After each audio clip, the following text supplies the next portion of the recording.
if you're trying to learn Japanese from zero. All right, first things first. If you're learning from Japanese from zero, the first thing you have to do is make the commitment to actually study Japanese. Studying Japanese is going to take a long time. To get good at it, to read, to write, to speak, to listen, it's going to take a lot of time. It's going to take roughly maybe 1 full year to like 3 years to actually be, conversational. And it's going to be a lot of hours put in. Like 1 to 3 years with a lot of hours put in. If you just bullshitting, you're not really going to get far. So yeah, the number one thing that you have to do is make the commitment. Realize that it's going to be a difficult journey. Realize that it's going to be a lot of like miscommunication, misinterpreting, and you're not really going to be able to understand a lot in the beginning. But this is something that you have to take into account before you actually like, study. You have to know that it's going to be a long time. It's going to be difficult, but it's definitely worth going on this journey to learn Japanese. All right. Number two is ditch easy apps like Duolingo. Now I made the mistake of using Duolingo. Of course, all right, fine. You can play around with it to make the language a little bit more entertaining, but it shouldn't be your main source of study. It'll only hinder your ability to learn the language further because Duolingo will give you non-practical study sessions, right? It'll teach you how to say things at a certain level, maybe some vocab, but it won't really give you the ability to think in the language, right? So I would recommend that you don't use apps like Duolingo. I would actually alter that decision and make you have you think about using apps like Migaku, which is like a plugin that you could put into your YouTube, your Netflix, and you could watch a lot of Japanese entertainment with this plugin. And pretty much this is an online dictionary, so it will save you the amount of time that you would use in order to type a word up in your phone while you're watching the show, and go through that time that's wasted.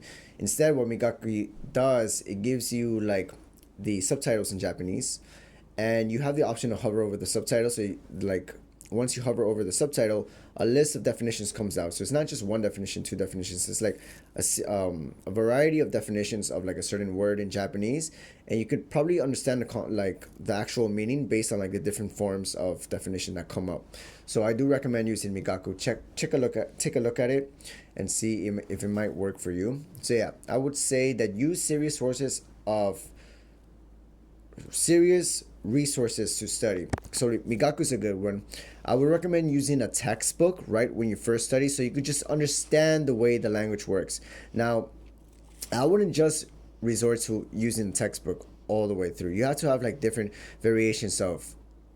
You have to have different tools to like study this language because it'll come in different ways. And if you just stick to like textbook, you're just gonna learn like very what is it, katai, very structural Japanese that nobody really uses. So you're gonna miss out on a lot of like natural ways of speaking.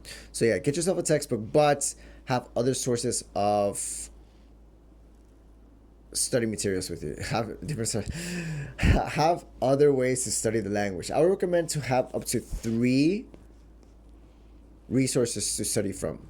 So have a textbook, have something that you watch so you can listen to natural speaking Japanese. And the last thing, I would find a way to like give yourself the opportunity to like speak in Japanese. Now a lot of people would say that you wait until you actually start speaking, but I disagree. I say if you're learning the language, have fun with it. Try speaking as fast as you can. You can go to language exchange groups. Highly recommend that because everybody's like you're at the same time that you're learning the language, you're making it a social, so you get to practice your communication skills at the same time. You get to interact with different people. You guys are all going to the same goal. You're all trying to connect with each other. So I do recommend going to language exchange groups because you yourself make a community out of the experience of learning the language. If you're always by yourself, you're gonna miss out on so much. And I feel like if you have a community, you can go only farther because you have motivation to like learn the language, right? You're trying to connect with another person. So I highly recommend language exchange events. I've been going to language exchange events for like maybe 2 years just to like really like have opportunities to talk, meet people, connect, and just have a good time. Have that community with you. Try and make a community out of your language learning journey. I highly recommend it. And that applies to like anything that you learn in life. If you have a community, you can only go further because you have a social you have like a social reason to like actually get better, right? So I highly recommend language exchange events. Another thing that I suggest is that in Japanese you have hiragana, katakana, kanji, and you also have romaji. For romaji, I highly recommend that you don't study with romaji. Romaji is pretty much Roman letters used to sound out the sounds of hiragana and katakana. I would say learn how to use hiragana and katakana and skip romaji. Don't use that. It's garbage. It's not even Japanese. And the reason I say this is because hiragana and katakana, these are Japanese sounds. You got to learn how to read, write, and pronounce these sounds instead of resorting to romaji. Because if you use romaji, you might tend to stick with like accents that are not prevalent in Japanese. You want to start like trying to get the sounds in Japanese, because if you start speaking in Japanese in a very strange way, or in sounds that are not native to Japanese speakers, they're gonna have a hard time understanding you. And I've had that happen to me a lot. So I would recommend solidifying some time to actually go over the sounds in Japanese, and like just going through like talk to yourself a lot and just go through like certain syllables just to try and sound things out. For me, for example, I've had a lot of times with the ra, ri, re, ru, ro, and so I would repeat this on cycle all the time. So like I would try and get better with these sounds in Japanese. So I highly recommend that you don't use romaji and start using hiragana, katakana as fast as possible. Skip romaji.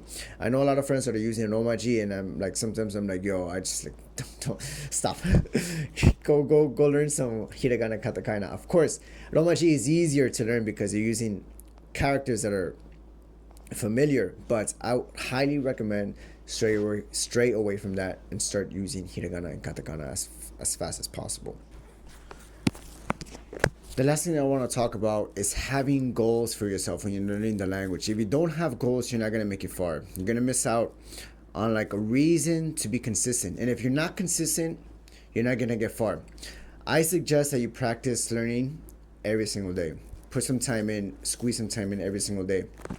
If you don't practice every single day, if you take a break, if you start taking a lot of breaks, if you take a full like week of not studying, getting back on a horse is going to take so much more effort, so much more energy just to review the things that you learned the past week, and you're going to lose a lot of time. It's pretty much like you invest so much time in learning the language, you stop and then you forget everything, and then it's just not a good place to be. You have to put in the hours every single day.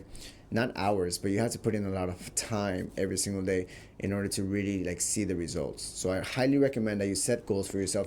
Make things challenging, because if you're just using textbooks, if you're just like going through flashcards and not using Japanese, it'll hinder your process in learning. You got to put yourself through not trauma, but a lot of experiences where you're like might be embarrassed of not being able to articulate your thoughts with another person.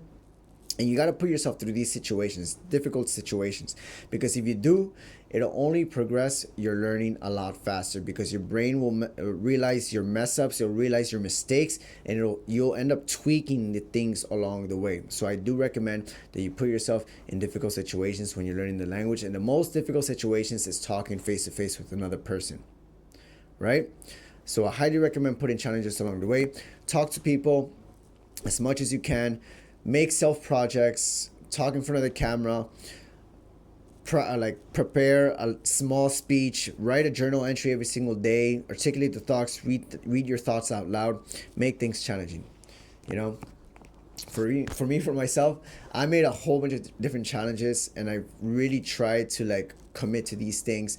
I won't get too much into my own personal challenges, but yeah, like I put myself in situations where like I knew that I was gonna like struggle, but in turn I feel like I've learned a lot through these experiences. Like I would get up in front of people, like start talking in Japanese and stuff like that. I would like go out of my way to talk to like random people around the street in Japanese, and like even though I knew that I was gonna embarrass myself and I wasn't gonna understand some things, right? So yeah, I highly recommend for your language learning to really put obstacles in your way to really progress. You know, you don't want to stay in plateau levels. You don't want to progress, get good at something, then plateau. You want to keep going up. You want to keep climbing. So if things get easy, if things get too simple, find ways to challenge yourself. So I highly recommend that. Anyways, guys, I'm going to close off the video with that. I wish you guys the best. I highly recommend that you do end up learning Japanese because it'll benefit your life so much. Learning another language outside of your own is just, it creates so much dimension. It creates so much, it gives you so much different, it creates so much depth into your own personal life. I think it's a lot of fun. It's very rewarding. And you get to learn a lot about yourself, about like different sides of you. You get to like twist your personality in a way, you know, it's a whole ride. So yeah, anyways, I'm gonna close off with that. Thank you guys so much for tuning in. I hope to see you guys in the next video. Giovanni deshita.